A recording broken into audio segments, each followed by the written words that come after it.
Good morning everyone. Delhi current affairs plus PIB के अंदर आपका स्वागत है दोस्तों। आज है 6 दिसंबर और 6 दिसंबर की परीक्षा के दृष्टिकोण से जो भी महत्वपूर्ण सुर्खियाँ हैं, करंट अफेयर्स हैं, वो ही इस वीडियो के अंदर हम लोग कवर करेंगे दोस्तों। ये आज की 6 इंपॉर्टेंट करंट अफेयर्स हैं जिनको पढ़ लेते हैं दोस्तों। आइए स्टार्ट करते हैं। सबसे पहले आपको पता है कि संसद का शीतकालीन सत्र चल रहा है और उसके अंदर एक प्राइवेट मेंबर बिल पेश किया गया है दोस्तों। मामला ये है दोस्तों, सुर्खियों में इसलिए है कि केरल का एक एमपी है, बीजेपी का सांसद है, उसके द्वारा भारत की संविधान की प्रस्तावना के अंदर संशोधन करने के लिए एक निजी विधेयक वगैरह संसद के राज्यसभा के अंदर रखा गया था दोस्तों। और राज्यसभा के सभापति के द्वारा उसको अनुमति दी गई थी कि आप सदन पटल के अंदर रखिए। तो ये मामला था दोस्तों। अब आपको निजी सदस्य विधेयक के बारे में बताता हूँ दोस्तों। बहुत ज़्यादा इंपॉर्टेंट फैक्ट वगैरह है परीक्षा के दृष्टिकोण से, उनको नोट करिए। सबसे पहला देखिए कि ये निजी जो सदस्य विधेयक होता है कौन सा होता है दोस्तों। आपको पता है कि सरकारी जो बिल वगैरह रहते हैं वो दोस्तों मंत्रियों के द्वारा पेश किए जाते हैं, सरकार के कामकाज है उसका प्रतिनिधित्व करते हैं। जबकि निजी सदस्य विधेयक रहता है दोस्तों, मंत्री के अलावा जितने भी सांसद होते हैं लोकसभा और राज्यसभा के अंदर, उनके द्वारा यदि पेश किया गया बिल रहता है उसको प्राइवेट मेंबर बिल कहा जाता है दोस्तों। यहाँ तक कि जैसे मान लो एनडीए सरकार, एनडीए की गवर्नमेंट है, उसका कोई बीजेपी का कोई एमपी हो गया, वो भी यदि मंत्री नहीं है और उसके द्वारा पेश किया गया बिल भी प्राइवेट मेंबर बिल कहा जाता है। ये चीज़ याद रखना दोस्तों। दूसरी चीज़ ये है, प्राइवेट मेंबर बिल होता है दोस्तों, निजी सदस्य विधेयक पेश करने से पहले 1 महीने पहले नोटिस देना पड़ता है। जिस सदन के अंदर वो पेश कर रहा है उस सदन के अंदर उसको 1 महीने का नोटिस देना पड़ता है, जबकि सरकारी विधेयक के अंदर दोस्तों 7 दिन का नोटिस देना पड़ता है। तीसरा देखिए दोस्तों, ये पूरी तरीके से जो निजी सदस्य विधेयक रहता है ये पूरी तरीके से उस सदस्य के द्वारा तैयार किया जाता है, उसमें कोई भी मंत्रालय वगैरह हेल्प नहीं करता। जबकि जो सरकारी विधेयक रहता है उसमें कानूनी मंत्रालय हो गया, संसदीय मंत्रालय हो गया या संबंधित मंत्रालय, जिस बिल से संबंधित जो भी मंत्रालय है वो भी हेल्प करता है दोस्तों। ये पूरी तरीके से एक निजी सदस्य के द्वारा तैयार किया जाता है। अगला देखिए दोस्तों, निजी सदस्यों के जो विधेयक होते हैं वो सदन के अंदर केवल शुक्रवार को ही पेश किया जा सकता है, शुक्रवार को ही पेश किया जाता है और शुक्रवार को एक निश्चित टाइम के अंदर उन पर चर्चा की जाती है। तो ये इतने रिस्ट्रिक्शंस रहती है प्राइवेट मेंबर बिल के, जबकि सरकारी विधेयक होता है वो कभी भी पेश किया जा सकता है। अगला देखिए दोस्तों, ये संसद के अंदर इसके पारित होने की संभावना कम रहती है, क्योंकि यदि सरकार को जरूरत होती रहती है, जिस बिल को सरकार कानून वगैरह की जरूरत रहती है, तो सरकार खुद अपना बिल वगैरह लेके आ जाती है। लेकिन यदि निजी सदस्य द्वारा बिल लेके आए हैं तो संसद के अंदर इसकी पारित होने की संभावना कम रहती है। और आप इससे समझ सकते हो दोस्तों कि पिछली बार दोनों सदनों से यानी लोकसभा और राज्यसभा से निजी सदस्य विधेयक 1970 के अंदर आखिरी बार पारित किया गया था। उसके बाद में कोई भी निजी सदस्य विधेयक पारित नहीं किया गया। इससे आप अंदाज़ा लगा सकते हो कि इसकी पारित होने की जो संभावना है बहुत ही कम रहती है दोस्तों, क्योंकि ये विपक्ष की नीतियों का प्रदर्शित करता है, विपक्ष की नीतियों का प्रदर्शित करता है दोस्तों। और यदि पारित भी हो जाता है तो सरकार पे कोई प्रभाव वगैरह नहीं पड़ता है, यानी सरकार पे कोई प्रभाव नहीं पड़ता। यदि सरकारी विधेयक है, यदि वो पारित नहीं होता कोई सदन से, तो ये जैसे मान लो धन विधेयक वगैरह पारित नहीं होता है तो मंत्रिपरिषद है उसको अपना त्यागपत्र देना पड़ता है, क्योंकि सरकार का विश्वास नहीं रहा, सरकार के पास इतना विश्वास मत नहीं है कि वो अपना जो कामकाज संबंधी कोई बिल वगैरह है वो सदन के अंदर पारित नहीं करवा सके, तो उससे इफेक्ट पड़ता है। जबकि प्राइवेट मेंबर यदि पारित भी हो जाता है तो भी उस पर कोई भी प्रभाव वगैरह सरकार पर नहीं पड़ने वाला। ये चीज़ याद रखनी। ये प्रस्तावना से संबंधित बिल लेके हैं दोस्तों। आप तो प्रस्तावना के बारे में बता देता हूँ कि प्रस्तावना संविधान का जो केशवानंद भारती विवाद हुआ था 1973 के अंदर, उसमें ये बोला गया था सुप्रीम कोर्ट के द्वारा कि प्रस्तावना संविधान का भाग है। इसके अलावा साथ में ये भी बोला था प्रस्तावना को संविधान संशोधन के तहत संशोधित किया जा सकता है, लेकिन प्रस्तावना के जो मूल संरचना है उसके अंदर आर्टिकल 368 से बदलाव नहीं किया जा सकता। आपको पता है कि आर्टिकल 368 के तहत सरकार क्या है संविधान में संशोधन कर सकती है बिल ला के। लेकिन सुप्रीम कोर्ट ने केशवानंद भारती विवाद में भी ये बोला था कि प्रस्तावना की जो मूल संरचना है, यानी जैसे जो मूल संरचना कह सकते हो, जैसे एकता, अखंडता, स्वतंत्रता, समानता, बंधुत्व के जो वर्ड हो गए या गणतंत्रात्मक लोकतंत्रात्मक जो वर्ड हो गए, जो महत्वपूर्ण मूल शब्द है उनके अंदर बदलाव नहीं कर सकता आर्टिकल 368 के तहत भी। तो हालांकि आपको पता है दोस्तों, इसमें एक बार संशोधन हुआ है 42वें संविधान संशोधन के माध्यम से 3 शब्द जोड़े गए थे। 42वें संविधान संशोधन 1976 के माध्यम से प्रस्तावना के अंदर एक बार संविधान संशोधन भी किया गया है। समाजवाद हो गए, उस तरह के जो शब्द वगैरह 3 शब्द जोड़े गए थे दोस्तों। आइए दोस्तों अगला टॉपिक देखते हैं लोक लेखा समिति के बारे में। ये बहुत ही महत्वपूर्ण वित्तीय स्थायी समिति है दोस्तों, इसके बारे में बात करते हैं क्योंकि इसने हाल ही के अंदर अपने 100 साल पूरे किए। यानी जब से इस समिति की स्थापना हुई थी तब से लेके अभी इस समिति की स्थापना हुए 100 साल हो गए, तो इसलिए बहुत ज़्यादा इंपॉर्टेंट है। इसके फैक्ट वगैरह देखते हैं दोस्तों।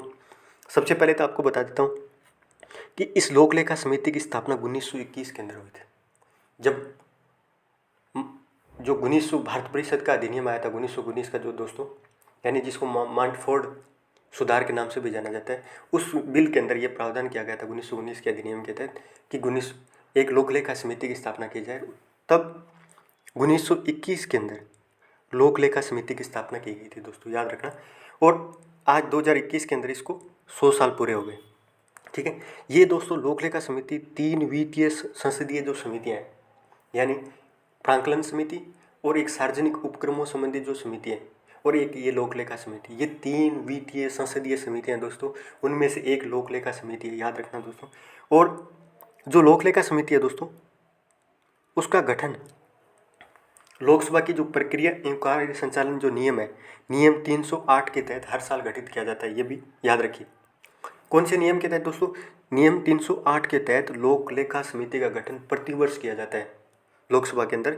लोकसभा की प्रक्रिया एवं कार्य संचालन नियम दोस्तों, अब आपको बता देता हूँ कि इसके अंदर 22 सदस्य रहते हैं दोस्तों, जिनका हर साल अनुपातिक प्रतिनिधित्व के आधार पर चुनाव किया जाता है। इसका मंत्री वगैरह सदस्य नहीं रहता और इसका जो चुनाव होता है वो हर साल होता है दोस्तों। लोकसभा और राज्यसभा दोनों सदनों के मेंबर रहते हैं और प्रतिवर्ष जो इसका गठन है वो नियम 308 के तहत किया जाता है, ये भी याद रखें दोस्तों। लोक लेखा समिति को अनुच्छेद 305 के तहत, जिसमें क्या प्रावधान किया गया है, संसद के सदस्यों को विशेषाधिकार दिए गए कि वो कहीं भी बोल सकते हैं, सदन के अंदर, समिति के अंदर, बैठक के अंदर बोल सकते हैं, तो उसको न्यायालय के अंदर जवाबदेह नहीं माना जाता।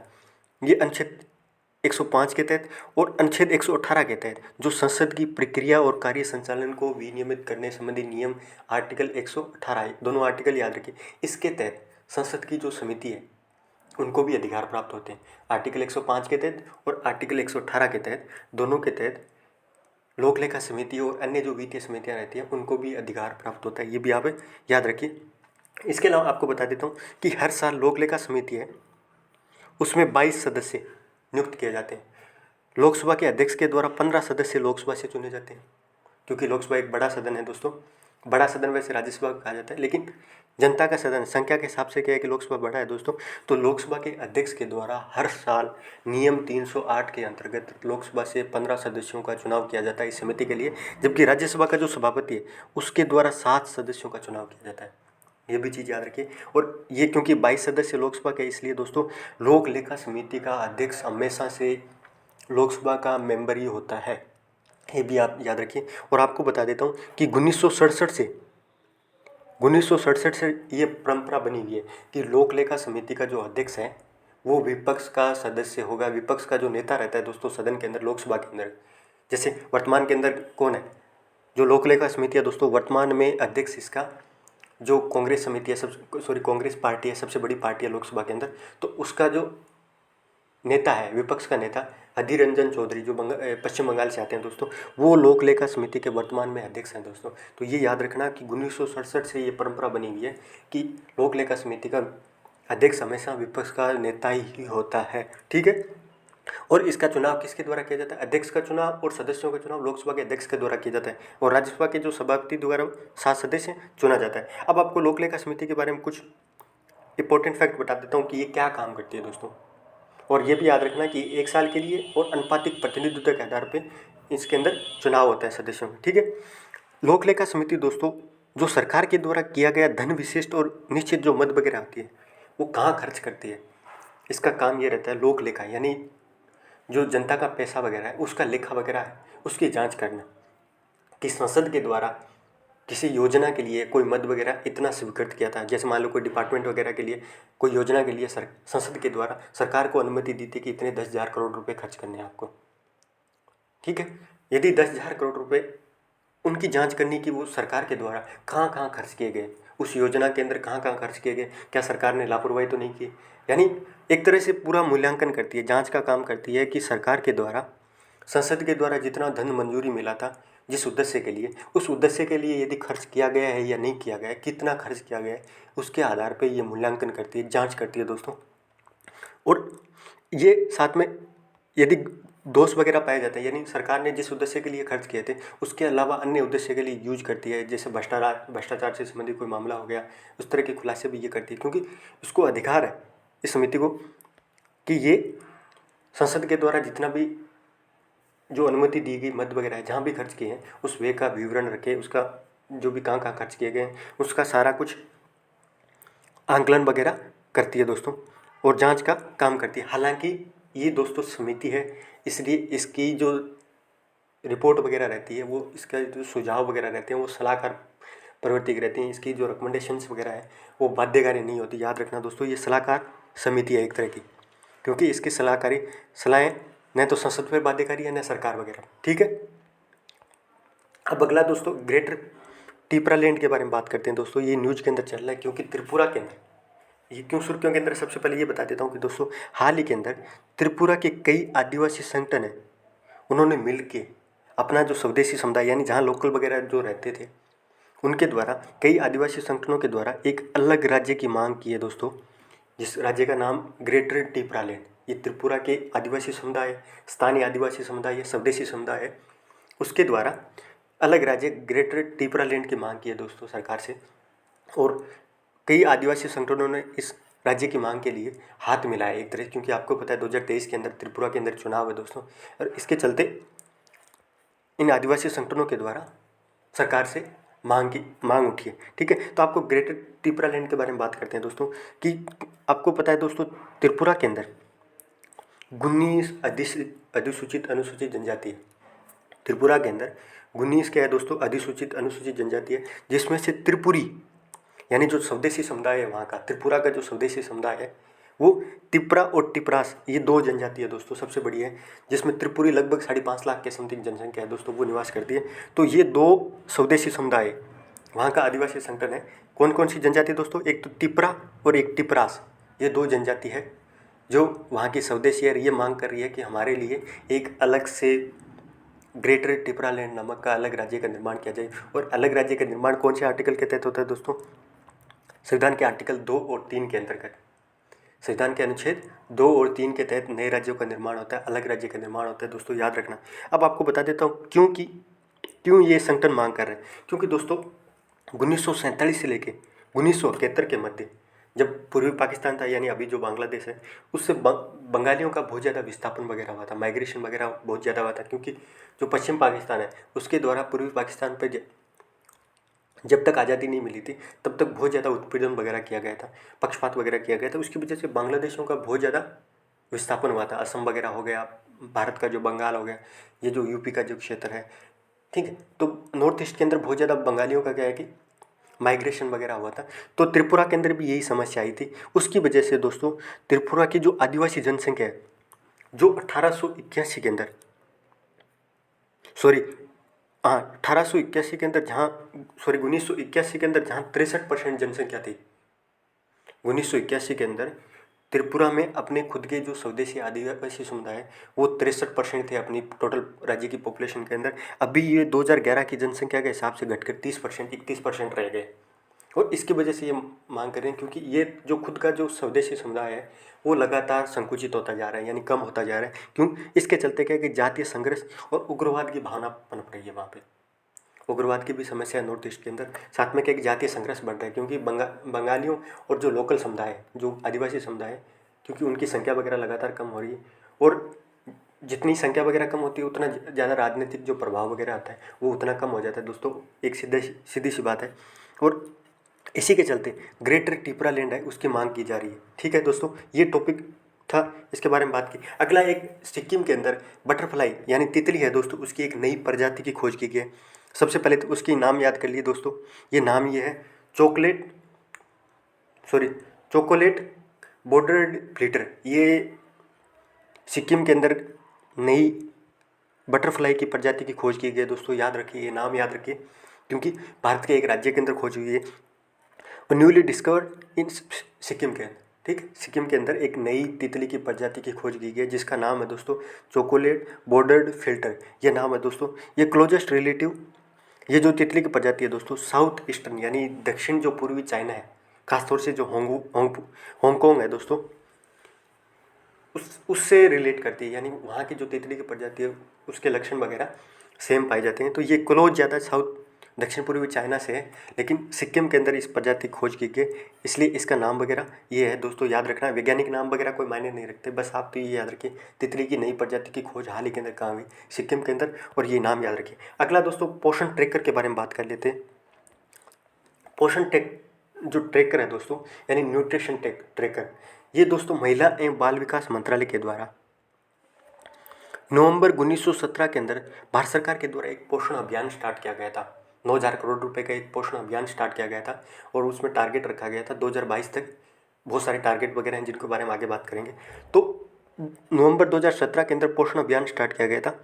उसकी रियल टाइम निगरानी करने के लिए पोषण ट्रैकर की शुरुआत की गई थी महिला एवं बाल विकास मंत्रालय के द्वारा, कि भाई जो भी ये अभियान वगैरह रखा जाएगा उसके आंकड़े वगैरह हैं उसकी रियल टाइम मॉनिटरिंग करने के लिए पोषण ट्रैकर की शुरुआत की गई थी, ताकि प्रत्येक आंगनवाड़ी के अंदर जो भी कुपोषित और गंभीर तीव्र कुपोषित बच्चों का एक रियल टाइम डाटा वगैरह है वो रिकॉर्ड वगैरह किया जा सके। और इस पर सरकार ने यानी एक पोषण ट्रैक पर 4 सालों में सरकार ने 1,53 करोड़ रुपए खर्च कर दिए।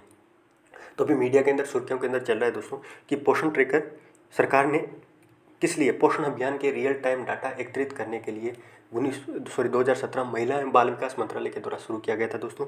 अभी मुद्दा ये है क्योंकि अभी जो नेशनल फैमिली हेल्थ सर्वे की रिपोर्ट आई थी दोस्तों, 5वां जो राष्ट्रीय परिवार स्वास्थ्य सर्वेक्षण था, उसके रिपोर्ट को सरकार ने मान्यता दी है, न कि इस पोषण ट्रैकर को। तो ये कंट्रोवर्सी हो गई कि सरकार ने 1,000 करोड़ रुपए इस अभियान की रियल टाइम डाटा एकत्रित करने के लिए 1,000 करोड़ रुपए का ट्रैकर बनाया, और सरकार इस ट्रैकर से जो भी डाटा वगैरह जो कुपोषित बच्चे वगैरह हैं और गंभीर तीव्र जो कुपोषित बच्चे हैं उनके डाटा का प्रयोग न करके आप नेशनल फैमिली हेल्थ सर्वे के डाटा वगैरह है उसको वैलिड मान रहे हो, जबकि इस ट्रैकर पे आपने 1,000 करोड़ रुपए खर्च किए।